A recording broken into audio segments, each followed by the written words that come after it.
Mental health, finding healing, how to recover from emotional distress. Hello, and welcome to Dumi's Daily Grind. Thank you so much for joining me today. I hope you're doing well. My name is Dumi, and my journey began on the 13th of October 2021. If you are new, here I talk about recovery, spiritual growth, mental health issues, sobriety, relapses, and spiritual well-being, focusing mainly on the daily work, the grind that goes into finding peace of mind, contentment, and freedom from addiction. If this is something you are interested in, please subscribe and hit the notification bell as I release new content regularly, and hopefully we will travel together on this journey toward finding enlightenment. It is a new year, and Google has revealed the top searches of 2021. While I was going through these, I noticed one specific search that didn't surprise me at all under the health and wellness category. The top search for 2021 was how to heal. This is very telling about the state of the world that we are in right now. When it comes to emotional well-being, with us experiencing intense grief and unprecedented loneliness, we are turning to the internet to search for answers. We are consciously aware of what we feel and are willing to find the help that we need.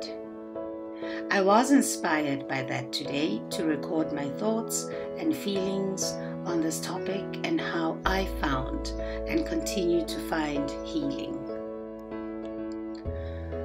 So what I know so far is that there are certain stages we go through within the process of finding healing once we found ourselves in a situation that causes us emotional pain, distress, hopelessness, sadness, and loss. Firstly, we experience grief, which may be followed by denial of the current situation. Our minds go through a period of shock and disbelief, which is followed by anger, which we may express through blaming or laying of responsibility toward God or others. Then we start bargaining and then enter into some state of depression, which may last a while, and finally the healing process will then begin once we reach the last stage, which is acceptance.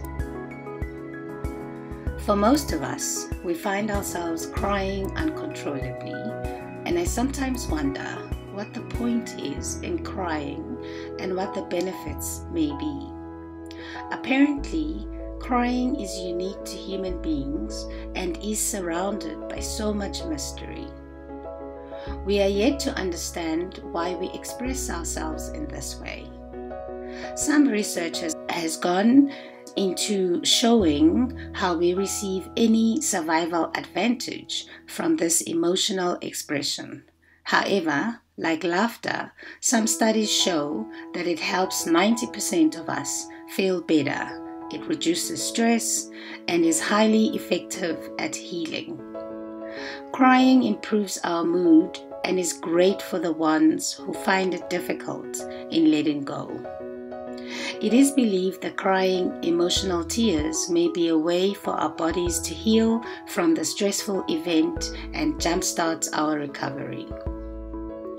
Although there is little research here, it is believed that crying may reduce pain and has been known to restore psychological and physiological balance. It encourages others to provide comfort and support to us, improving social support and reduce any aggression that might be present due to anger we feel as one of the stages of grief. So let's not be afraid to cry, as it may benefit the body and the mind. Forcing ourselves not to cry when our bodies are clearly sending signals to cry just deprives us of the relief that comes to us after a session of crying. It is a release of pent-up negative energy, and may be the first step toward our healing process after we accept things for what they are. Once we have gone through the process of crying, we have to then take baby steps with the understanding that we do not have to heal 100% right away, and be willing to put in the work required to start the healing process with love, kindness to ourselves, patience, and also persistence in this path, allowing time to begin the process of healing.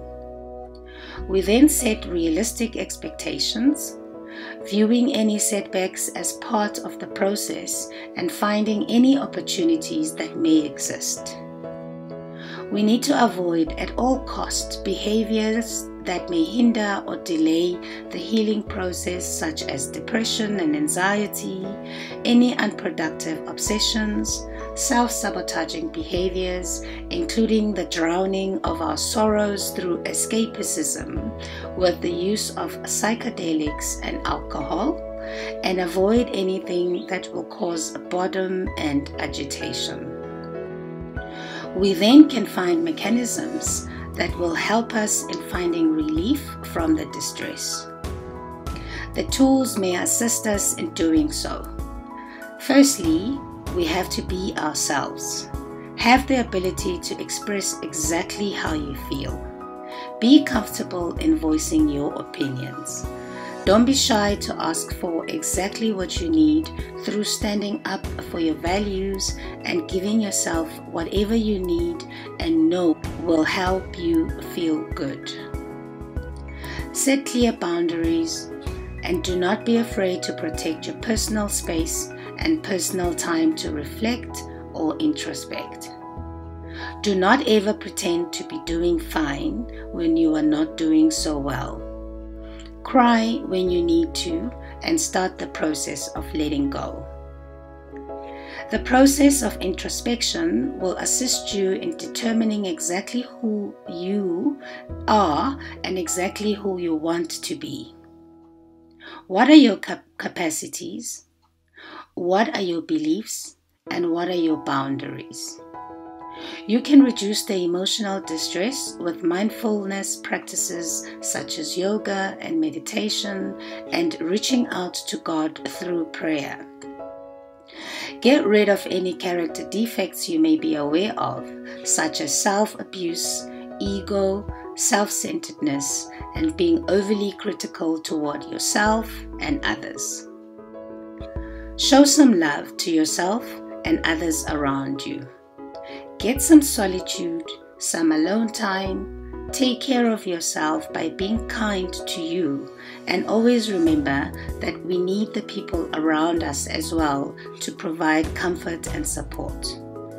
Allow yourself to speak to your mind and be willing to listen to others, acknowledging their pain and suffering too, as we are not going through distresses alone. Identify your negative thoughts as soon as they appear. Negative thoughts are very powerful in creating our negative feelings, which usually lead to negative actions. Nip them in the bud as you notice them grow in your mind, and substitute them with more positive ones, and believe that everything has a beginning and an end. Tell yourself over and over again that this too shall pass, and find ways of positively serving yourself positive thoughts. This process may require a lot of work if you are inexperienced. However, it is something that is worth the work required, and if you are willing to put in the work, then you will experience positive results. What has happened, happened, and we cannot change it. There is no point for us to keep going back to the past, running through what ifs, would haves, and should haves. This will not serve us any purpose but keep the sadness and depression going. This action will only delay us from achieving the healing that we so greatly need. Leave the past where it belongs. We do not have any superpowers to go back and change anything there. The only use the past has for us now is purely opportunity to learn and grow and to not repeat our mistakes. That is it. Do not allow your mind to dwell in the negative past and slow you down. It causes misery, it reawakens the pain, and inflates the depression. Try as much as possible to relax when feeling anxious about living with the loss you have just experienced. Try to look at loss as an opportunity to live a calmer and a life that does not have any feelings of fear and anxiety, through being present in the moment and smelling the flowers that are growing right in front of you. Feel the sunshine on your skin. Feel the air around you. Taste the goodness and sustenance in the food you are eating and appreciate this moment for what it is, and remember that you are alive and you get to go on. Show gratitude to your family, your friends, and most importantly to God, and believe that you will get through this in time. Start each day with positive affirmations. Stop looking for meaning everywhere else and make an investment in being intentional in your daily routine. Intentions assist us in obtaining some comfort in knowing that we can live life according to our values and not allow external influences to disturb our chosen path. Being intentional with our actions gives us some control in attaining the outcomes we truly seek. If we stop looking for meaning, it most definitely finds us, and we will know it when it comes. Because we're living in the present moment and listening quietly instead of demanding for it to come. Be intentional in your day. Create a productive task list and plan to complete it each day. Having a purpose to fulfill daily goes a long way in finding healing. Why not then take the opportunity to become a better person? Be more disciplined, less impulsive, more courageous, more in tune with self, more capable and more actively involved in the planning of your life. Upgrade your best features and downgrade your worst ones.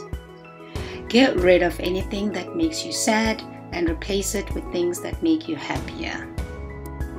Trust your instincts more often and trust that your intuition is usually right. Do the next right thing. Have more healthier habits and dust up that book that contains your goals and start the journey toward achieving them. Be kinder, smile more, and allow laughter into your life. You will be amazed what positive results you get out of it. And finally, be willing to deal with consequences that are in your control. Take action, accept responsibility, serve your time when applicable, keep quiet, and just do it. It has to be done. Emotional healing requires real action. Then make the change, get therapy, talk to your spiritual leader, communicate with your sponsor, find fellowship if you can, read self-help books, and be willing to put in the work required to achieving genuine emotional and mental health through consistent practice. Consistency creates success. Thank you for your time, your support, and being with me on this journey to finding serenity. If you enjoy listening to me, please don't forget to subscribe and let your friends, your family, and your tribe know that they can also join us on this journey toward finding serenity and some peace of mind. Until I see you next time, stay well and God bless you and keep you safe today. We can recover from emotional distress by being diligent with the work required to achieving our goals and experience serenity and peace of mind. The answers are always right in front of us and will be revealed if we truly seek them. Let us be present, conscious, and intentional in our lives and grow positively to achieve the happiness we seek. If you have a suggested topic that you would like me to cover, please do not hesitate to let me know under the comment section, and I will be more than willing to oblige. Goodbye for now and have a fantastic day.